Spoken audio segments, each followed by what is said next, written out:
Okay. This movie is dark.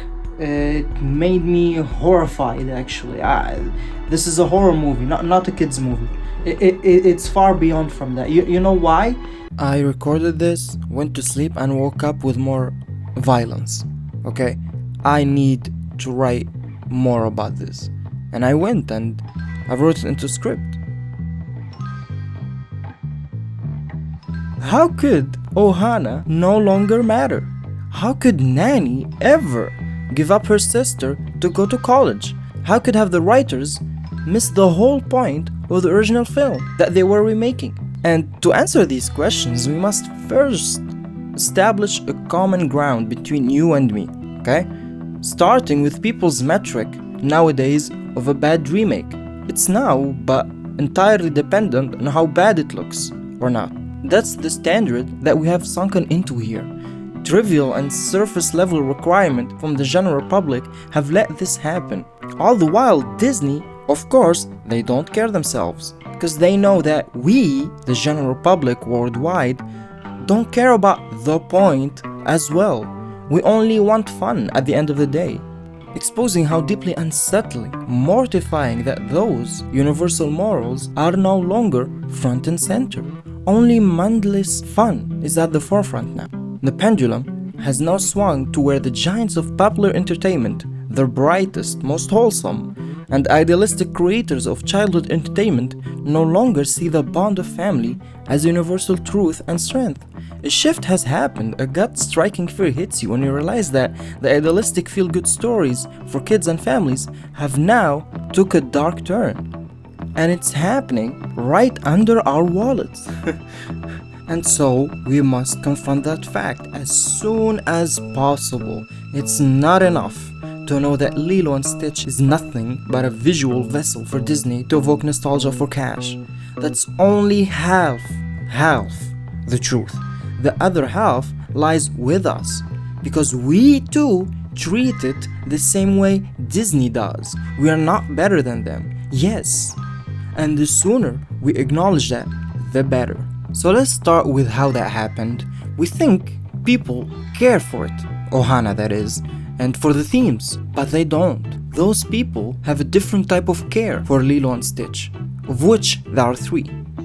We must stop mistaking love for passion. We love those movies, but 99% of us are not passionate about them, and we mistake the two.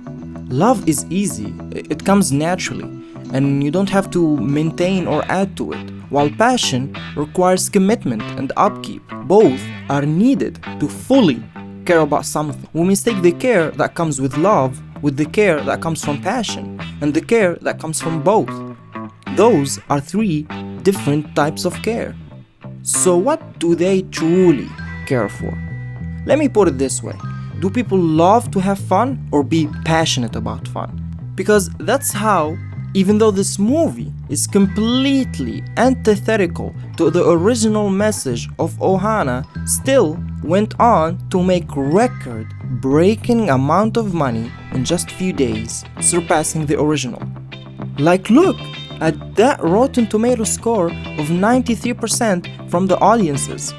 People adore the movie. It's a smash hit because they truly didn't care for the passion of Ohana in the first place. Because they only love the fun they get from Lilo and Stitch. The jokes, the cuteness, upbeatness, anything else is very clearly have been shown to be secondary to them, including the original core message, the point. And it makes me horrified how disposable it turned out to be in just less than 25 years. It's scary. That's why I'm disturbed by this kids movie. Like, it shouldn't bother me, and I'm not a Disney adult. I don't care for them. I really don't watch that many Disney films. It's just Lilo and Stitch. This just movie has something special. Like, I have something special with it. I'm not a Disney adult, but God, it's such a disappointment. Okay, let's go back on track, because still, that's not the full story. It's not complete yet, sadly. We must dig deeper to find our answer. For the rest of us, who are more aware and are not simply droning from one release to another, who are more critical and demanding for something better than slop, are rightfully saying, how can they, the writers, not understand the point of the original film? I counter that with saying that we, yes, we are the one who are missing the actual point here of what this new movie is about. Not them, the writers. The writers did it on purpose, not by neglect or mishap. We are misplacing their incompetence to ignorance, when it should be at intent. They are simply bad writers who think realism is peak storytelling, regardless of the occasion. But first, we need to answer the bigger question that created this mess in the first place, before we talk about the writers. How did we, ourselves, forget Ohana? How did that happen? First, I present Exhibit A. Somewhere along the way, we forgot the point ourselves. Time is not kind to the message. Somewhere along the way, we forgot Ohana. It got buried down as well, because of love. That's what love does. And so what remains of it on the surface after all these years is how it looked. That connection with the cute blue dog, the goofy aliens and such. We attach our memories to pictures rather than meaning once time passes, not vice versa. And to illustrate that point, let me ask you, how do we commemorate our love and passion for these movies? How do we express the importance we feel toward them, or art in general? The answer is by buying merchandise and memorabilia, a t-shirt or a plushie. Okay, like not a lot of us like write a poem or a letter, as cheesy as that might sound, where you delve deeper into why it matters to you. We don't do that. That's not common. Okay, and merchandise on it like alone is not bad, but that's the only thing we do. We just buy and buy and buy, because they have successfully brainwashed you to believe that the first step of expressing passion and love for art is through toys and figurines. To showcase how deeply we care about something is through vanity first and everything else second. A mix is needed between the two to appreciate it, but we only do one. And as time passes and as the present becomes the past, what are you left with? Ohana? Not for the 93% of people apparently. And so as we grow older, we do not reflect on the past, because we are not passionate. We don't care for it that way. We reminisce instead, because we love it. That's how nostalgia is created right there, because love is not rational or objective, but deeply romantic. We have only learned how to romanticize our care as a method to express our love in the form of nostalgia. Right there is where Disney's actions make sense. The care that most people have is useless to change Disney's methods and approach. Matter of fact, is that type of care that got us here in the first place. That's where they got that unspoken consent from our pockets. The loudest noise is that of the coin. That's the only thing they hear, and will continue to hear, regardless of the discomfort of a very, very few negligible audiences, for we are but a rounding error in their spreadsheet. Yet, and yet, and yet again, for the one final time, how did that happen? Exhibit B. You only truly remember what you dig deep for, and it's too tiring to do so. They don't make multi-million-dollar movie remakes for such things. They make them for the instantly recognizable, for the easily emotionally and mentally available to us. The appetite for the known and familiar is of the most profitable. The average moviegoer is too tired to try new movies casually. If it's not a cultural event that they can't miss out on, they won't give it a chance. People are too mentally drained by life to try new things constantly, only occasionally. So no, we are not above it. And we are not having it on our terms like we think we do. We can't bargain with it. We can't be like, we are aware that it's they are just making it for money, but I like the original film, so I'm gonna see it and, low stakes. No, no, we truly don't know what's going on here. We certainly don't truly care like we should or think we do. We're being used regardless by habits that were pressed into us by marketing schemes since we first gained consciousness, constantly having our nostalgia weaponized against us by our laziness and standards because of how exhausting life is. 99% of us have never learned how to manage that. We only learned how to cope with that through bad habits. One of those habits manifests through our bias toward what's mentally tax-exempt and emotionally free of charge, in a life where everything feels like a costly commitment for our most valuable and luxurious commodity. Our comfort is of our highest priority. People who watch Lilo and Stitch loved it precisely because of that, because it's comforting and easy to watch, like they expected it to be. From there, they only needed some passable acting, standard visuals, and decent comedy to have a great night. That's our standards now. We no longer need an ohana for something to stick with us. We don't care for it like that, anymore at least. All because of that slightly, tiny bit of friction in whatever form it might take. Language, visual, genre, that friction that feels just like a chore that can be done in 5 minutes, that we postpone for a month because we don't pick up new things like we used to. Like it's so much harder for us to do that. We watch the same shows like 10 times, okay? It's not a bad thing necessarily, but it has been noticed and picked up on by every publisher and producer for the multi-billion-dollar industry of the slot machine. They are aware of it. They see that habit. They're familiar with it. So they will only give us what we want, not what we need. The time of when they tried their hardest is long gone. Now we are at stage where they know why people go for them, for comfort, and that's it. In part, Disney had a big hand in creating this in the first place, this stage that we're in.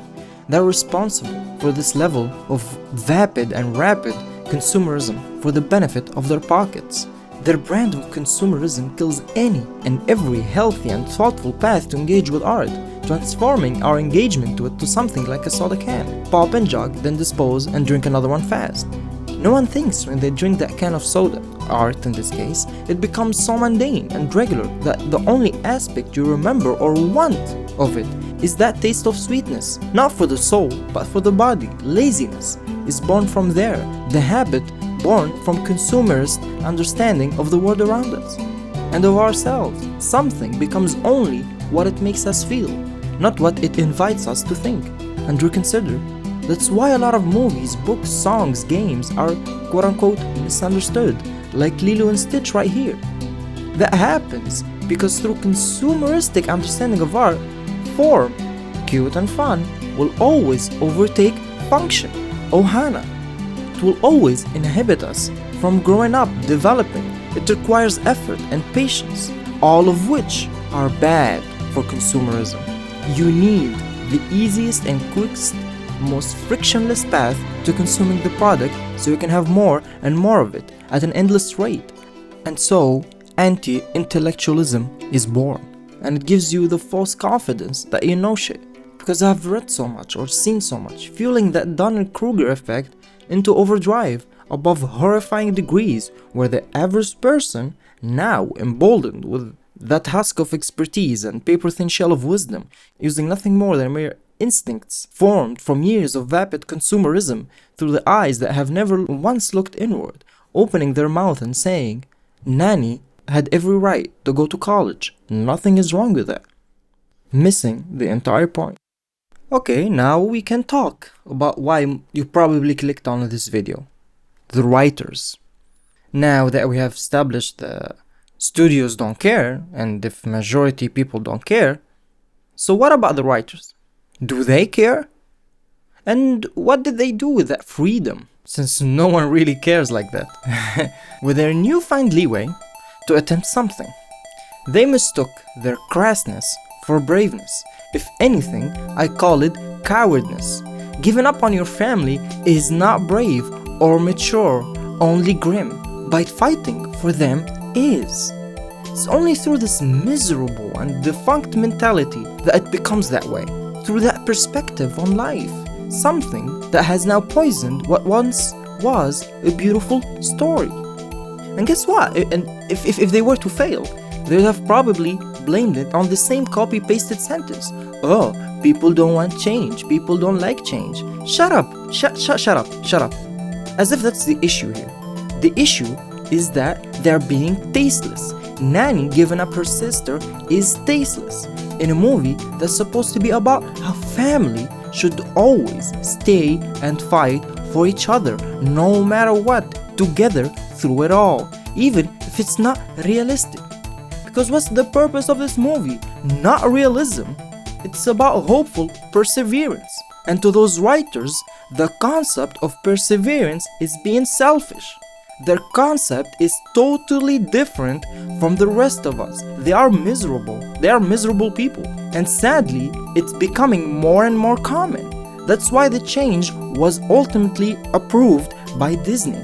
A lot of folk will find inspiration from that selfish action, like the writers, because of the extremely lonely and isolated American mentality. It's horrifyingly becoming more common. That's the new way to achieve the American dream. To be selfish like that, where even in what's supposed to be one of the brightest of kids' movie, still somehow couldn't escape its miserable grasps. Giving kids the idea of giving up on each other as a necessity is a sad and concerning precedent for the future. That's why I'm so bothered about this. Maybe it bothers me, just me, okay? Maybe I'm the single person in this world, okay, that think their movie should be unrealistically hopeful, to teach them to fight and dream for something instead of giving up. Because what's the rush? Later on, they can be slapped with quote-unquote reality, and sure, they will. But for now, for this age, for the age that they are in, they deserve to endlessly dream while they still can. Do not take that away from them, because they deserve to have a proper childhood filled with proper dreams. But this is where you come in, okay?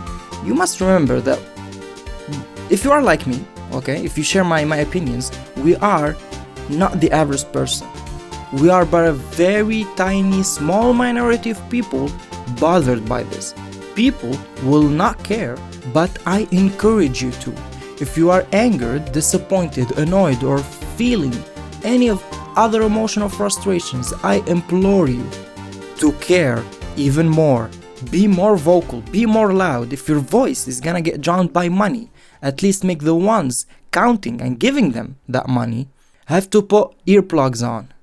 Because maybe, just maybe, something will change if you care. And always remember that we got to this point because we didn't in the first place. Even if it's for a children's movie, okay? Even as ridiculous as that might sound, just be a grown-up about it. Talk about it properly, okay? Be the right kind of grown-up, unlike those writers. Thank you. And fucking subscribe, okay? So I can make money off of you, okay? I want to make money out of you. So subscribe. Thank you. Bye.